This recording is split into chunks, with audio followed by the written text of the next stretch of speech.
Dagdag Balita News Update.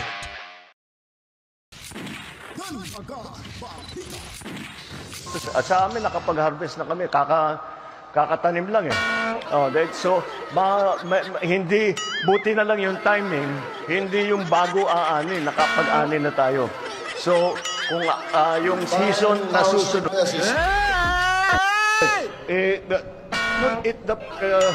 okay. It's, there's a, hindi, 5,000 pesos. Hindi, akong banga.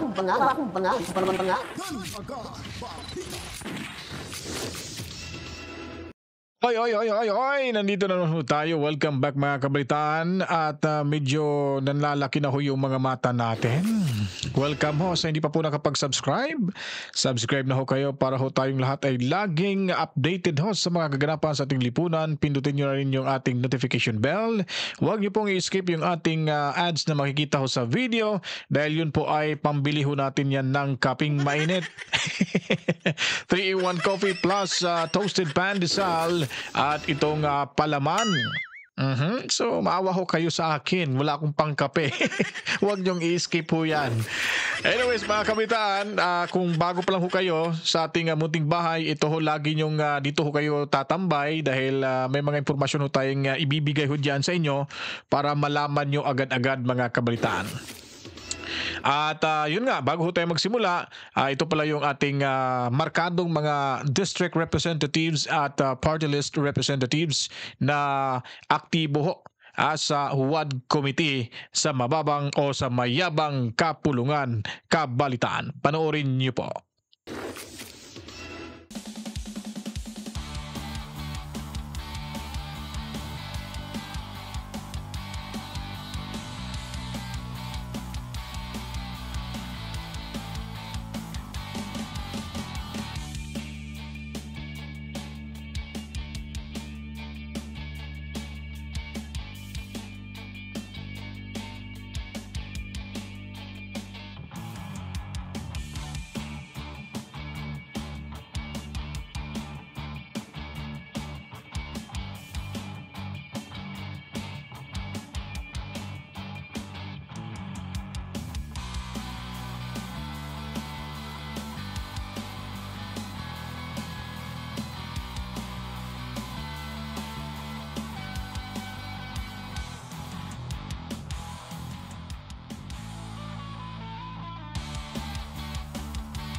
Alam nyo na.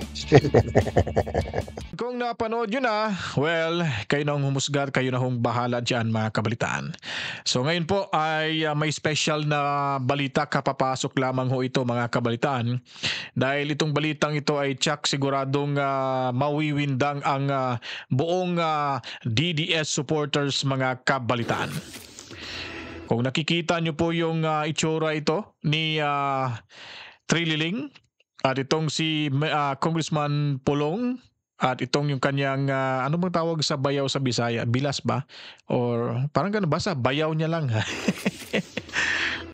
So, ang ibig sabihin ho nito mga kabalitaan ay parang naaamoy na ho natin na bumalintong na, kumambyo na itong si Trillanes Trililing mga kabalitaan.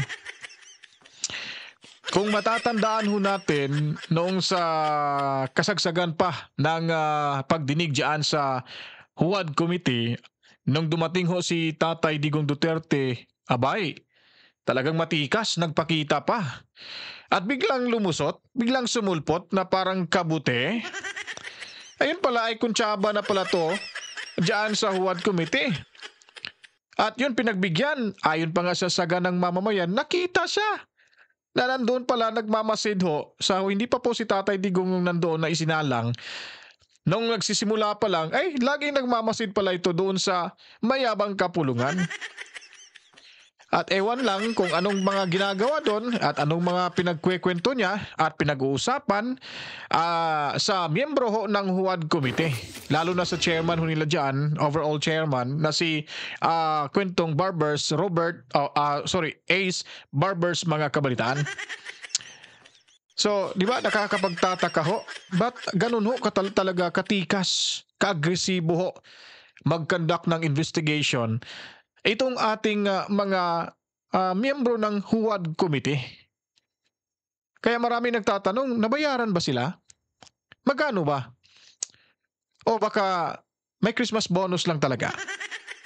At ganun kalaki hong Christmas bonus kaya ayaw niya pong ma-miss nila ho yan. Yun mga pagtatanong ng karamihan eh. Pati nga tayo nagtataka nga tayo, ba't ganun bigla na lang? Si Ace Barbers talagang suportado, pag ganun-ganun pa, suportado niya si Tatay Digong nung panahon na yun. Ngayon, bumaliktad, kumambyo na naman. Siguro, nakakita siguro ng kumikinang dyan sa loob ng mayabang kapulungan. Baka gustong angkinin yung kumikinang. Ano bang kumikinang ho dyan? Na parang dikit na dikit, parang naging toko ka na tuloy sa kay sino ba to? Si Tamba. Lahat po sila diyan mga kabalitaan ay talagang may pagbabago ho. Di ba nakakagulat? Windang lahat yung buong Pilipinas sa mga pinanggagawa in aid of legislation di umano. Sa bandang huli ay kaso na. Sabi pa, nung una ay wala namang mangyayaring, wala kaming balak na kakasuhan. Just for in aid of legislation lang. Kasi may mga request, may mga report na ganito dapat imbestigahan para makagawa ho kami ng batas.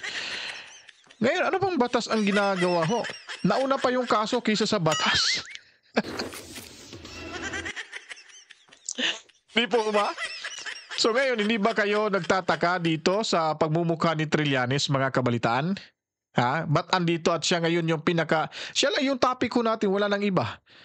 Siya lang po talaga sa totoo lang po, ito yung nangyari. Sa post po ni Tio Moreno, ito legit ho itong mamang ito, at atin po siyang sinusundan. Mantakin niyo po, may post po dito 1 hour ago lang mga kabalitaan. Ngayon lamang ho Gusto niyo bang babasahin ko mga kabalitaan? Gusto niyo bang saan ba to? Paano ba i-delete to? Ito. Gusto niyo bang babasahin ko ito mga kabalitaan? Sige, basahin na ho natin. To make the long story short, parang kumambyo na ho si Trililing. Sir Dan, ba't nasabi mong kumambyo? Yun ang pagkakaintindi ko Sa mga nakasulat ho dito, parang kumambyo. Ganon. So gusto nyo bang malaman kung ano? Sige, para kumambyo na rin ho kayo sa inyong paniniwala, heto po't babasahin ho natin ito. Sabi ho dito ni Tio Moreno, I quote Hello Antonio, Sonny Trillanes IV. Can you please confirm the veracity of this statement? Ito, maniwala ho kayo. Ito, legit ho ito si Tio Moreno.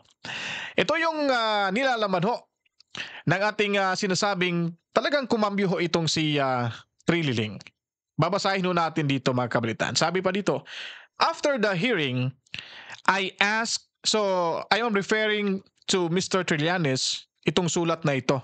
So sabi ni Trillanes, ayon pa ni Tio Moreno sa kanyang pagtatanong, after the hearing, I asked my lawyer to convey to Congressman Duterte through his lawyers my sincere and heartfelt apology to Congressman Duterte and Attorney Carpio and their respective family for the unintended consequences that our bitter public spat may have cost them. For whatever it was worth, I wanted them to know that it was never my intention to hurt or cause undue pain to their families. Hala. Parang may hingi ho ng patawad mga kabalitaan. Totoo kaya ito? Bumaliktad na si Trililing? Ulitin ko po. For whatever it was worth, I wanted them to know that it was never my intention to hurt or cause undue pain to their families. Wow! May nararamdaman din palang ganyan ho si Trililing. Akala ko matunto, hindi nafi-feel yung taong kanyang nasasaktan ho.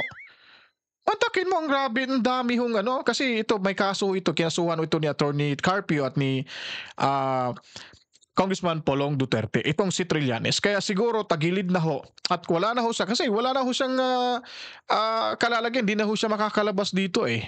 Na-corner na ho siya eh. Kumbaga sa chest pa, namati na ho siya, hindi na siya makakalabas. Sarado na ho yung kanyang dadaanang kalsada.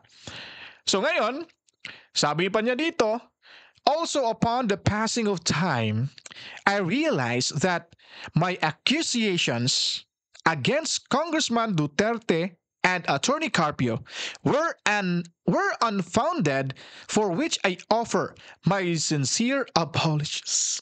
Wow! Marunong palang humingi ng patawad itong si Trililing. Naku po! Parang natanggap niya na maliho yung kanyang ginagawa at imbento lang. Ano bang masasabi dito mga kabalitaan sa Huwad Committee? Sabi ko na nga ba, mahilig sila dyan sa kwentong barbers eh. Ha?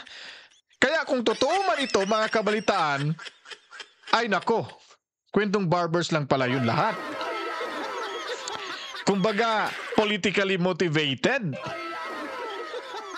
Paninirang puri ito mga kabalitaan at talagang job demolition to, political demolitions to mga kabalitaan. Naku po, Trillanes. Talagang binibigyan mo ng hint yung mga DDS supporter at itong si Tatay Digong Duterte. Kaya nga wala nang naniniwala dyan sa Huwad Committee. Lalo na nung pumasok ko itong si Trillanes mga kabalitaan. Nung pumasok na ho ito, ay wala na. Sarado na ho. Hindi na ho nakakalabas. Talagang may mga tao sabi ng mga ka-DDS, wala na. Hindi na namin kahit ano pang gagawin nyo ho dyan, kahit papaliguan nyo pa kami sa mga pera nyo dyan, ay hindi nyo na kami makukuha. Yung boto namin ay wala na. Nakapadlock na ho ito para kay Tatay Digong. Diba? O ituloy ho natin to dito mga kabaitaan.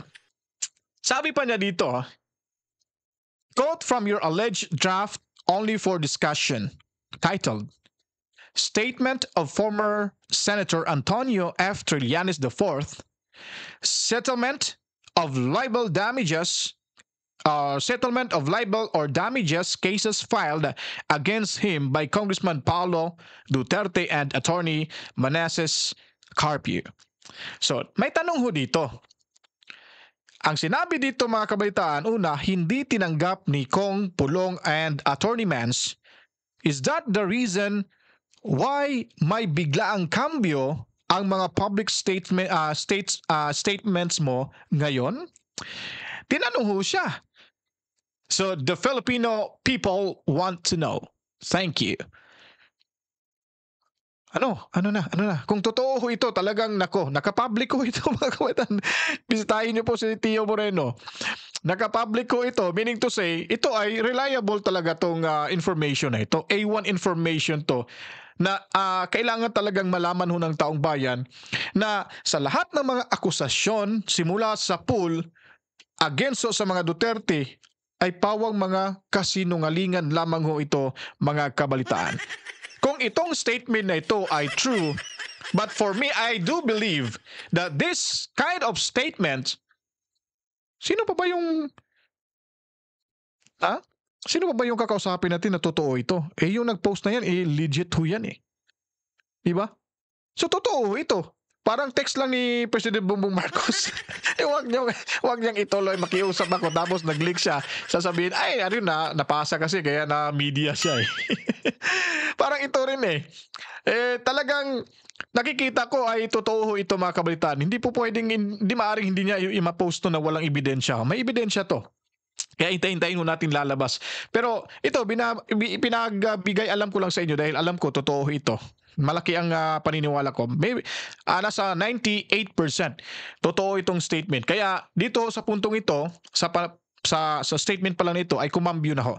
Natanggap na ho ni Trillanes, surrender na ho siya, talo ho siya sa kanyang ipinaglalabang napakamali at puno ng kasinungalingan mga kabalitaan. Kaya dito ho kayo magabang-abang ho. Kasi marami pa tayong i-divulge ng mga information ho. Marami pa ho tayong pasabog pa isa-isa lamang ho. At sigurado magugustuhan nyo. Abangan nyo po ang susunod na kabanata sa usaping ito.